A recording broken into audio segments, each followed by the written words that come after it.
নিজের স্ত্রীর সাথে অন্যায় করছেন না তো? বর্তমানে কিছু স্বামী আছে যারা শিক্ষিত হয়েও নিজের স্ত্রীর মানসিক অশান্তির কারণ অথবা ইন্টারনাল হ্যাপিনেস সম্পর্কে জানেই না, এমনকি বোঝার চেষ্টাও করে না।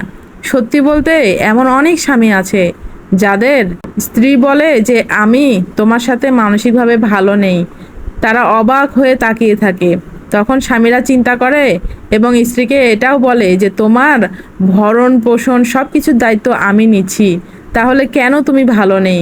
তারা এই কথাগুলো কেয়ারও করে না। কিন্তু কোনো মেয়ে শুধু খাওয়া আর পোশাকের জন্য স্বামীর সংসারে আসে না। একটা মেয়ে বাবার বাড়িতেও খাওয়া দাওয়া করে এবং প্রয়োজন ছাড়া থাকে না। এমনকি যে কোনো মানুষই যেখানেই থাকুক না কেন, আল্লাহ তার রিজিকের ব্যবস্থা করেই দেয়। তাই সব কিছুর পরে দিন শেষে অন্তত একবার নিজের স্ত্রীকে জিজ্ঞাসা করুন, সে ভালো আছে না খারাপ আছে, সে আপনার থেকে আসলে কি চায়, আপনার সাথে সে খুশি আছে কি না খারাপ আছে।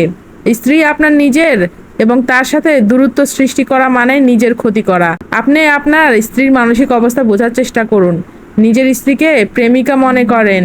প্রেম করার সময় ছেলে মানুষ একটা মেয়ের পছন্দ অপছন্দ সব কিছু জিজ্ঞাসা করে, কিন্তু যখন স্ত্রী হয় স্ত্রীর কাছ থেকে তারা মোটেও জিজ্ঞাসা করে না। দুনিয়াতে এমনও অনেক মেয়ে আছে যারা স্বামীর প্রতি লয়াল। তাদের স্বামী যদি খারাপও হয়, সময়ও না দেয়, তারা কোনো দিন অন্য ছেলেদের সাথে টাইম পাস করবে না। কিন্তু একটা পুরুষ মানুষ এটা কিন্তু করে না।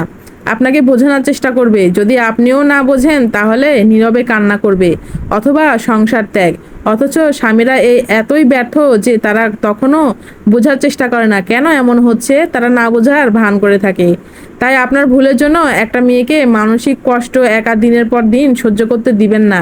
আপনি বোঝার চেষ্টা করুন আপনার স্ত্রী আসলে কি চায়। স্বামী স্ত্রীর সম্পর্ক তো আল্লাহর দেওয়া নিয়ামত। এখনই সময় নিজের স্ত্রীকে জিজ্ঞাসা করুন, তার ভিতরে কষ্ট বের করার চেষ্টা করুন। স্ত্রী হচ্ছে আপনার জীবন সঙ্গী, তাই স্ত্রীকে বোঝার চেষ্টা করুন।